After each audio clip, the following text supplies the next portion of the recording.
Real Estate Rewired. Okay, so welcome to Real Estate Rewired, where we talk about AI with a heart, and I get to talk with some of the best brokers all over the country about how they got into this crazy business, what they still love about it, what works, what doesn't work, technology changes, legal changes, political changes, human changes, and what they're doing that's working and what they're doing that's not working. So today, one of my favorite people who's been in the business a long time, Luciane Serifovic, I got it right. You did it. Joining me from New York, Luxian Realty, and I wanted to start at the beginning, before you got into real estate. What were you doing? You know, honestly, I thank you so much, Gus, first for having Yes. me part of the show. I'm excited to be here. I admire you, and I think you're an awesome human being, and God bless you. So I came from Brazil. I was born and raised there. Came here when I was 18. My parents gave me $200 and said, go ahead and figure it out.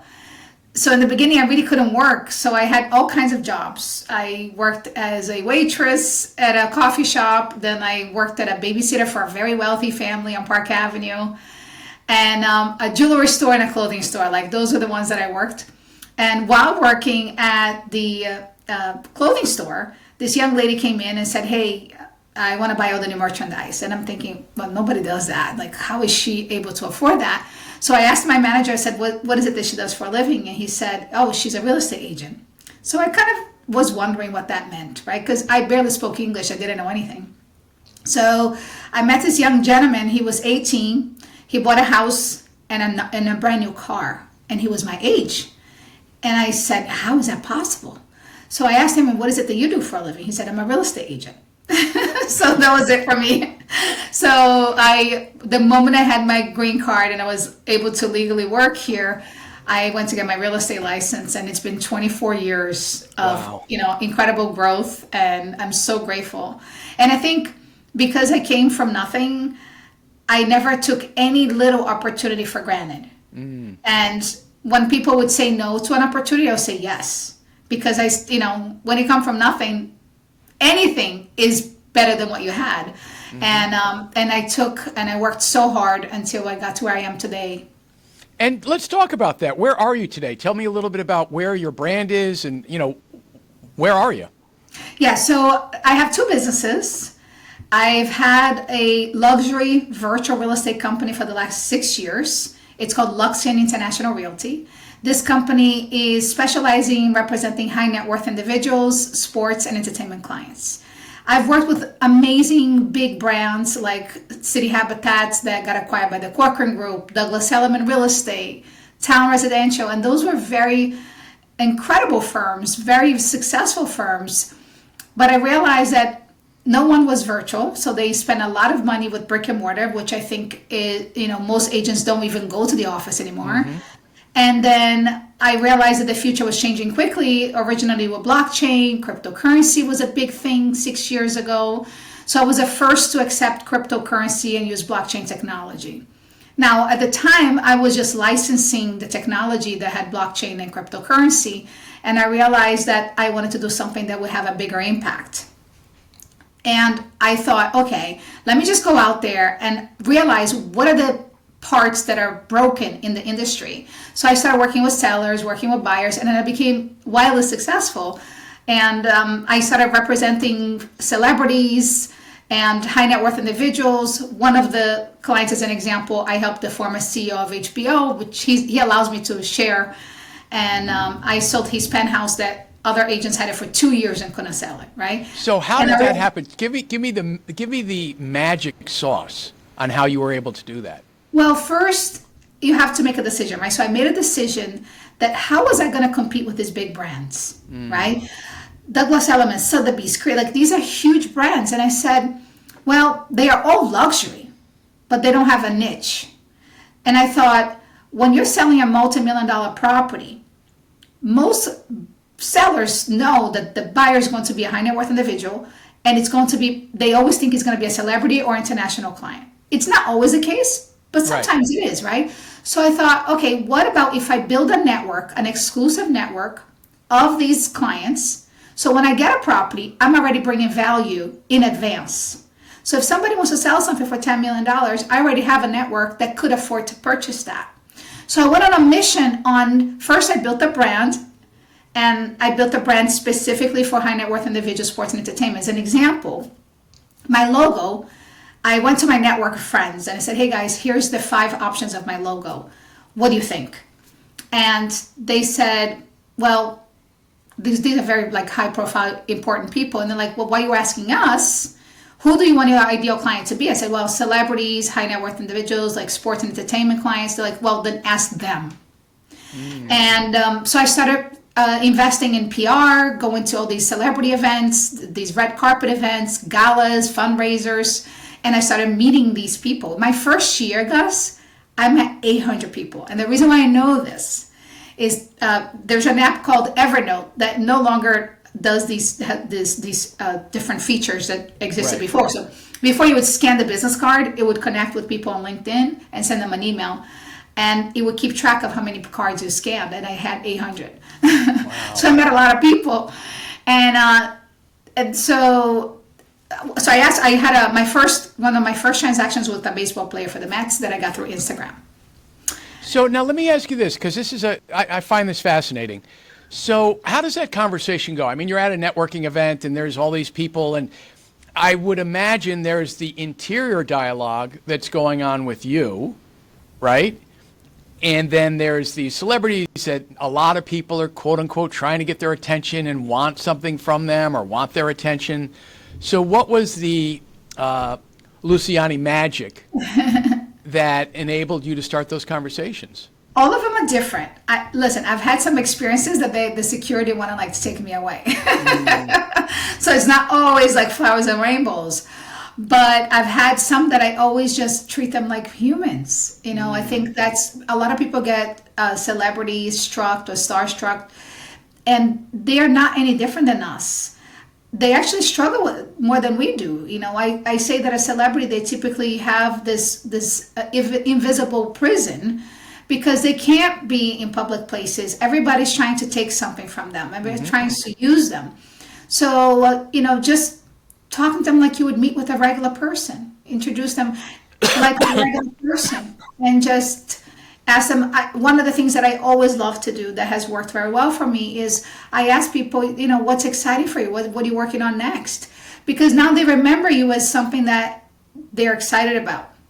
And people love to talk about themselves, you know, but my business been all off of referrals and by building my brand through social media, to be honest. Because the former CEO of HBO, he found me through an ex-girlfriend that saw my video on LinkedIn. And that's how I got that. And that gave me credibility. But also, I had already worked with celebrities before that. Right. And that came through networking at celebrity events. And then people start seeing you over and over. They realize that you're a familiar face and they start to trust you.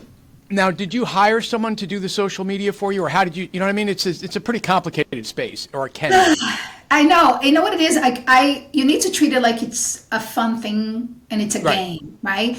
Because it could be work, but it could be fun. Like, what are the odds that you can make money by just putting yourself out there and creating videos and putting content? Like, it's really cool because we have access to that. I used to do it by myself for a long time. Now I have a social media manager. I still approve every single thing before it gets posted because it's my personal brand. And you have to just be consistent. And if you are consistent, eventually you're going to get business. And I think I used to always educate agents saying, hey, you have to do, back in the days, I used to say 80% personal, 20% business. But now it has reversed. You need to be more business and 20% personal, because when people Google you, they want to know, is this a person I want to do business with? It's almost like you have a billboard now inside somebody's phone, and you need to be able to make it very clear that you are what they are looking for. Interesting. So let's back it up a second. I mean, I'm trying to think, what was it, 24 years you've been doing this? Yes.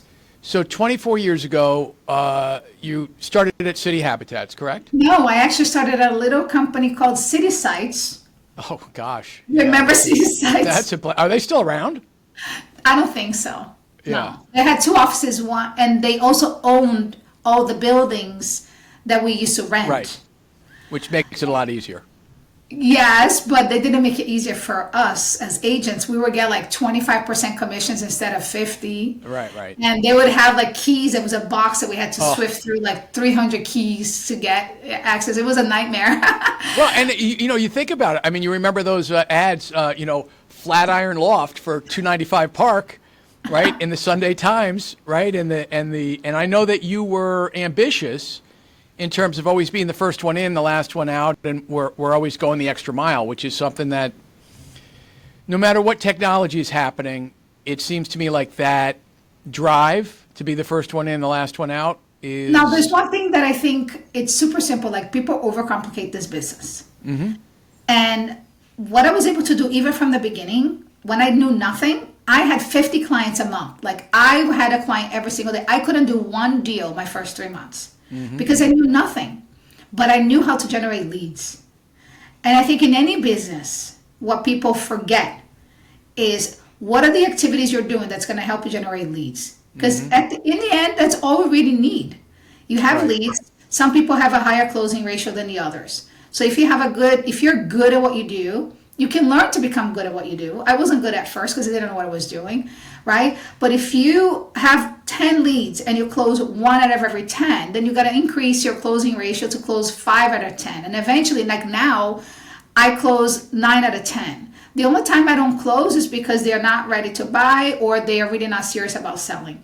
But other than that, I close every single person because I have so much experience. Right. But in the end, like, all you need is to find a way to generate leads. And then that's what's going to translate into business. And I think that could be in any business, Gus. Sure. No, listen, the front of the funnel is huge, but then it's also interesting how, and this is where I often find when I'm consulting with people, they have 10, 20, 30,000 people in their CRM that maybe they used to once in a while send out a newsletter and then it didn't, there's, and then of course, these days there's a speed to lead, there's the back end in terms of the drip marketing, there's all kinds of stuff, but this is what I'm curious. In the beginning, how were you generating leads and how has that changed to now? Oh, that's a really good question. Before, it was the New York Times. We would pay a $75 ad that it had like very minimal characters. And we would find the best deal for that neighborhood. And it's funny because this is one of the key reasons why I became successful. Because most agents never figured out what that was. Right. So one of my former mentors, I love him dearly. His name is Gordon Golub. He works at Compass. He's one of the initial guys from Compass. I used to be his assistant. So I went to him. I said, okay, so what's the difference between this agent that's not making any money and this agent that's a top producer? Like, tell me. He was like, well, this agent has a lot of clients, so they do a lot of transactions. This one can't figure out how to generate clients. I said, okay, but our phones are ringing every day. Like, how are we getting our phones to ring? He said, well, there's 20 apartments on the market. Out of 20 apartments, there's 1 or 2 that are great deals. So you advertise the best deal. People call, and 90% of people that call, they are willing to spend more. So we would advertise the best deals. Ton of clients will call, and then we'll convert them and help them rent or buy other things. So I created something called a back to basics. It was called tracking sheet, back to basics tracking sheet. So what I would do is I would put, okay, here's the Upper East Side, studio, 1 bedroom, 2 bedrooms, 3 bedrooms, 4 bedrooms. Walk up, elevator, doorman. And I'll put what is the best deal for each category. So I will pull up all the inventory and I will sort it by the lowest price. And I'm like, okay, the best deal in studio in an elevator building is $500,000 or $1,800, depending if it was a sale or purchase. And I would advertise those and would put those on the New York Times. The phone rang off the hook. So that's how it started. And I created that sheet and I would ask the agents in the training, because I would do the training program every week. And I'll say to the agents, okay, you have to go through this exercise. So they would have to do homework, sit in the listing system and find these opportunities. So they're advertised, their phone will ring, they'll get clients, they'll get deals. Some agents, they would get 20 clients, but they couldn't close them. So I would have to teach them, okay, what are you doing? They would meet them in the corner. I'm like, you don't meet clients in the corner, you meet them in the office, So little by little, that really helped the office go from, top 6 to the #1 office in the company for 5 years. Well, it's so interesting that you say that because I had a very similar experience. I went to work for Douglas Wagner. And, you start out and you're like, what the hell do you even, day one, you're sitting in the office. And, oh my God, I don't know anything about co-ops on the Upper East Side. And he told me, he said, pick a neighborhood, pick a size. And so I picked the West Village studios. And I think there were 18 studios in the whole West Village at that time. Wow. And he would say, go see 10 apartments a day. And within a week, I was an expert on studios in the West Village. I knew more about studios in the West Village than anybody on the planet, because I had actually been in the apartment and it faced the back and it was over the dumpster or whatever. It was a bus stop and every time the bus came by, it was too noisy. And when you have that kind of confidence, where I might not know in the beginning a lot about this or that, but I do know a lot about these because I physically walked in them. Do you find that that's also really valuable for a new agent, is to just go see property? It wouldn't hurt because you are immediately adding value. Personally, when I went back into the field to become an agent, because I sell again, right? I didn't do that. I've always wanted to do that, but I didn't have to because I already had built over the last, because I was a manager for 17. So I already had built a database of a lot of personal contacts. And once I announced that I was an agent, I started getting referrals. But if you don't have any leads or a large network, it would make you more valuable because now you're an expert in something. I definitely don't think it would hurt. Now, to answer your question, because you asked me what's the difference between generating leads before and now. Yeah. Obviously, the New York Times, I don't even think they have the real estate section anymore. It's amazing, isn't it? I would say most of the leads are coming from online. It's either referrals or online. Online is Zillow, Truly, Realtor, Street Easy. So if, back in the days, you would need your brokerage to put ads, and those ads will come to the brokerage and will come to you. But now that doesn't happen anymore. Now you get your own leads because you put in these aggregator sites. So that's one way of generating it. And then personal referrals come by people remembering you're in the business. How do people remember you're in the business? Well, you have to have a marketing strategy. Networking, obviously, but social media marketing. Today, I get business because people remember me because I'm consistent with social media. Perfect example. I used to do my hair with this beautiful lady. She was my hair colorist. She did my hair when I got engaged with my husband a long time ago. And she was my friend on Facebook. And 20 years, my friend on Facebook. She never commented or liked any of my photos, ever. 20 years. I forgot about her. Randomly, I get a message on Messenger, because Facebook there's another app where you get the message, saying, hey, I live at the Ritz-Carlton in Puerto Rico. My husband and I are coming to buy something cash for $4 million. And this is someone that, never liked, comment anything, never even stayed in touch with me, but she saw me launch the company, start doing sales, and trusted me to be able to help her buy something. And that's just one example, and the list goes on. So sometimes agents kind of give up on social media marketing or any kind of marketing because they're not seeing the results, or they're not getting the likes or the followers, and they stop. But people are watching. It's just that it's not the right time for them to come to you. And the other thing that has worked for me really well is I always give some stories on how I was able to do something successfully. And when people read the story, they feel like, oh, I need that. And they relate. So I'm pretty much showcasing my results as opposed to just saying, hey, come work with me. Like, what's the value do I bring? The value is I get things done. And here's an example of that, right? So, and I also think everybody's different, right? I've had agents that work for me that they cold call for sale by owners and expires, and that's the blood of their business, and it works very well for them. I never did that. I would love to do that. I feel like I would kill it if I start calling FSBO and expires, but I just don't have the time because I'm busy working with referrals. So what social media platforms are you on consistently? All of them. Facebook, Instagram, TikTok? But I would say, yes. Well, now I pretty much recycle the content. I have a manager, right, and a social media manager that we create something, we approve it, and we put it on LinkedIn, Instagram, Facebook, TikTok. Those are the main streams. Maybe I'm forgetting. Oh, YouTube as well. Yep. YouTube is your thing. You're the YouTube king. Yeah, listen, it's so funny to go back and watch those videos. Now they're 10 years old of me doing the way. I love that. I mean, I used to, write it and investigate the neighborhoods and. You were courageous. Nobody else had the courage to go on camera, but you did. So impressive. It was fun. So you have the social media manager. You post daily? Not every day. I would say maybe 3 to 4 times a week. Got it. And mostly it's about your successes, what you're doing, all of that kind of stuff. I would say 80% business, 20% personal. Listings, primarily listings. And what I also do is I get 3 credits per listing. Mm-hmm. I usually do just listed, right? Mm-hmm. Then I do under contract and sold. Got it. So the same listing is now in front of my clients 3 times because my clients may not see it the first time, but they'll see it one of the times I post. And then a little bit about things that I may be about, but again, real estate related. I think there's a better, look, what I'm doing is working, but I don't even think is the best strategy. Because I see some other people are killing it, right? The best strategy is find out who's your ideal client.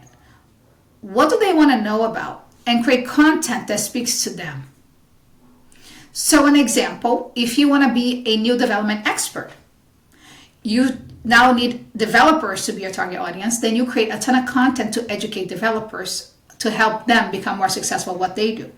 If your expertise is first-time buyers, you create content to help first-time buyers on what, so that you just got to make that decision and create the content.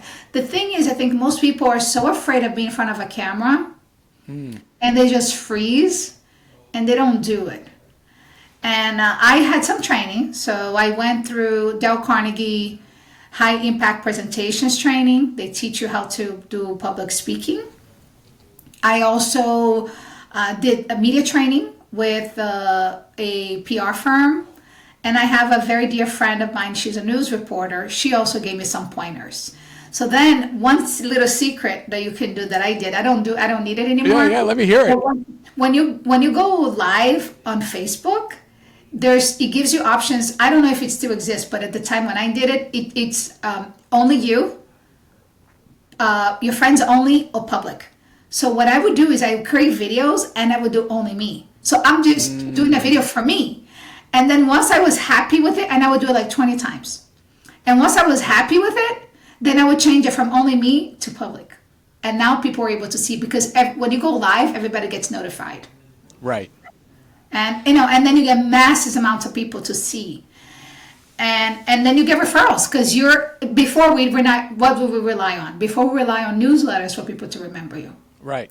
But now people remember you through social media, and the best tool to get people to have you stay top of mind is text. 90% open rate. And now we have obviously AI that helps you with everything.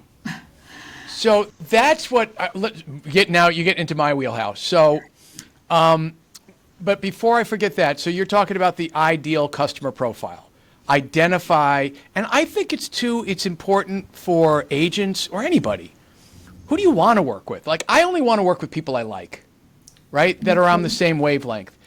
And so, you can't always pick and choose that. I mean, so I think it's a great idea because it focuses one, instead of being a generalist, to really identify, like you've identified the celebrities and the sports people and all of that, and that's a population that you like to work with.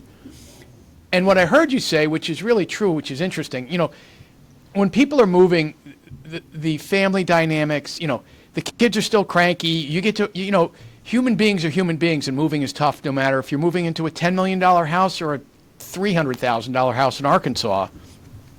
There's a lot of emotion involved in it. Correct. Right? It's so overwhelming. It's so stressful. It is. And so you mentioned 2 businesses. One was the blockchain and the luxury. What was the second business?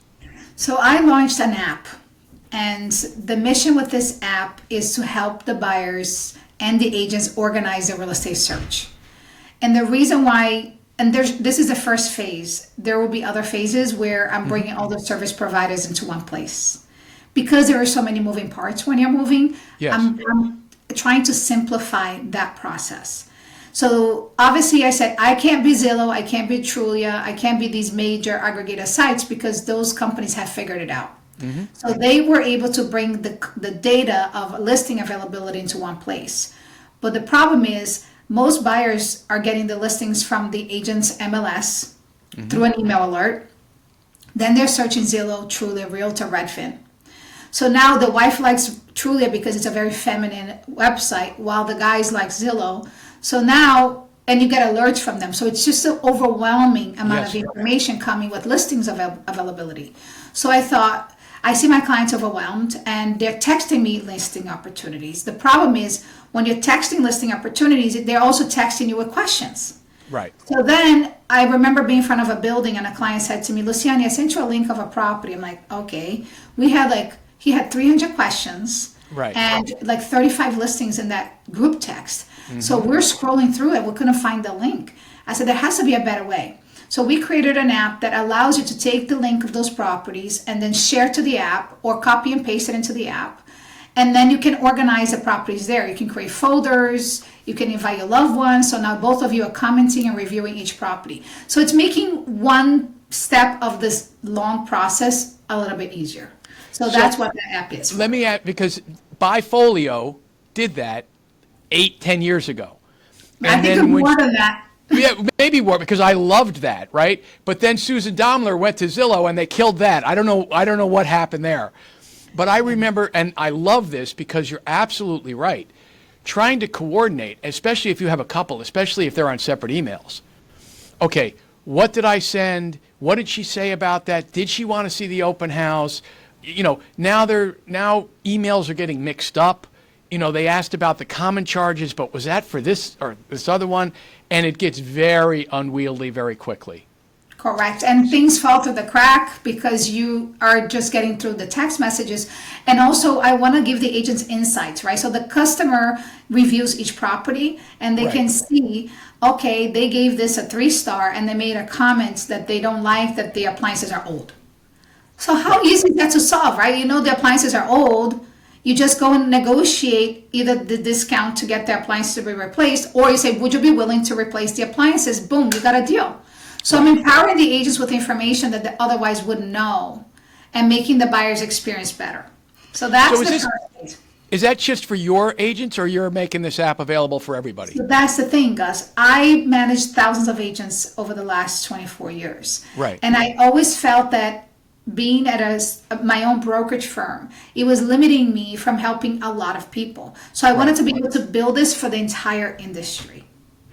So the entire industry could use this app. It's not just for Luxian, it's for everyone. And what's it called? Concierge. So it's concierge with a V. CONVIERGE. And that's the first one. CONVIRGE or ZE? No, G is in George E. So think of the word concierge. Every hotel you go to, there's a concierge desk. Right.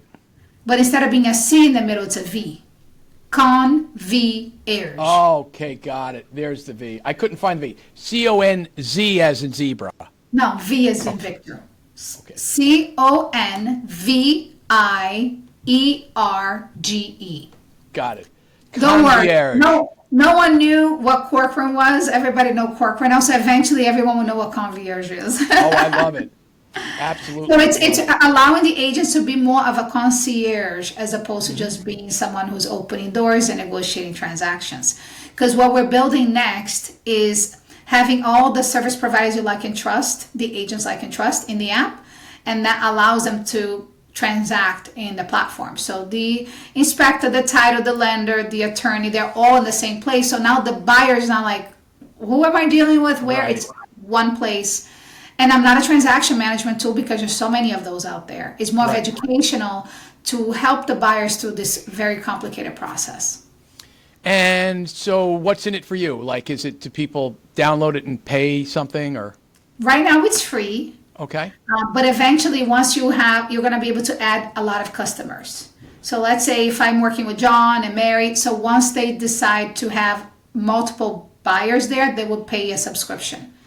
It will be an inexpensive subscription model because I want to be able to do something that's not a no-brainer, and it will add massive value for the agents and the buyers. Absolutely. So, and how long have you been working on that? About 3 years. Wow, I love that. Listen, creating order out of chaos, I mean, that's the name of the game. Yeah, so simplifying the home buying journey, definitely. And there's a lot of people trying to solve, but what happens, just so you know, Gus, is they solve one little problem. Think about this. Buyfolio had solved that search problem. Yes. They got acquired. Then Showing Time solved the itinerary showing problem. Right. They got acquired. And nobody built something that helps with all the pieces because you've solved one and they get acquired.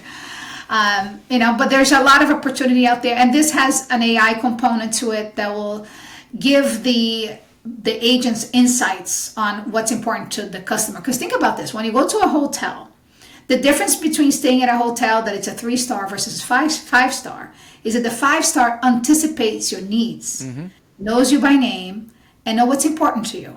So with this app, that's why the name is Concierge, because it's reminding of convergence of real estate and technology, providing concierge level experiences. So now I'm helping the agents anticipate what's important for the customers and being that maestro in an orchestra that's helping them with everything. Most good agents, they're the go-to for everything. They're not just helping open a door. They're like, okay, you need a moving company, I got it. Do you need a lender? Do you need this and that? And I think we're always questioned our value. Like with all these lawsuits, people are like, you make too much money. Oh, you don't do enough. They don't realize how much we do. But you know what? No problem. We're going to now do even more. We're going to be this concierge for the customers that they can rely on to help people with everything. Well, this brings us to my favorite now topic, which is the AI. So I'd like to hear your macro view of it. Not the shiny new tool, not this is the thing I'm doing. Like when you think about it a year from now, 3 years from now, 5 years from now, let's stop at 5 years because every 3 months it's a new I thing. think in a year it will already be completely different. Yes. So how are you thinking about it? And more importantly, how I guess what I'm trying to say is like, it's not just this, hey, I'm going to put in this shiny new tool and leave it away. How are you rethinking how you're going to run your business with AI being in every single facet of it? Well, there's good and bad with AI, right? The good is we are becoming extremely efficient very quickly. Mm-hmm. The bad is there's a lot of shiny penny and different tools showing up every day, and you have to decide, okay, because these are all subscription-based models, and right. It's a lot that it's adding up by you having to pay for all these different tools.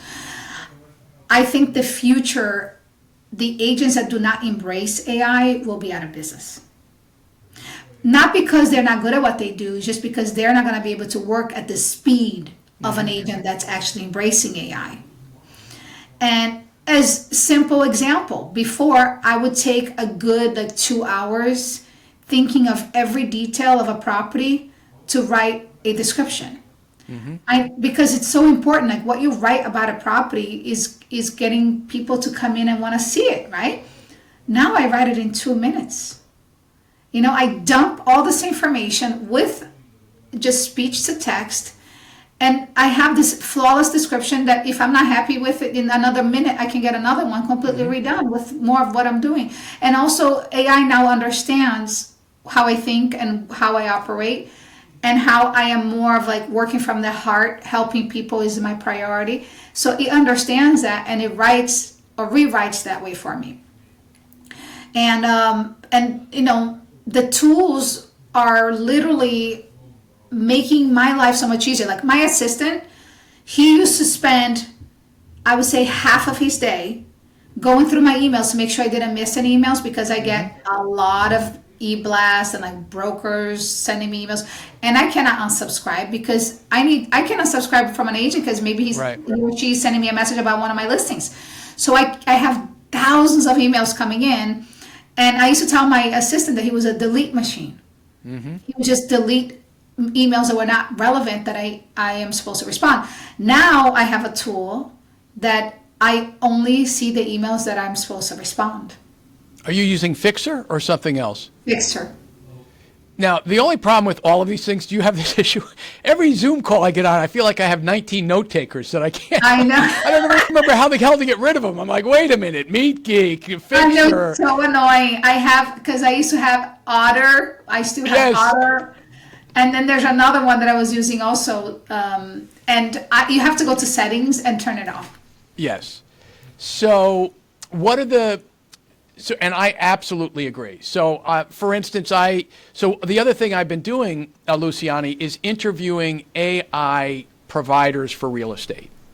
And basically I get on, they give me their spiel, and I see, does it work, doesn't it work, what do I think? Have you heard of Fellow, Fello? No. Okay. It won't work in New York because there's condos and co-ops. But their thing, and it was designed by a Keller Williams guy, they say every agent's current database that they currently have, 7% of those people are going to move in the next 12 months.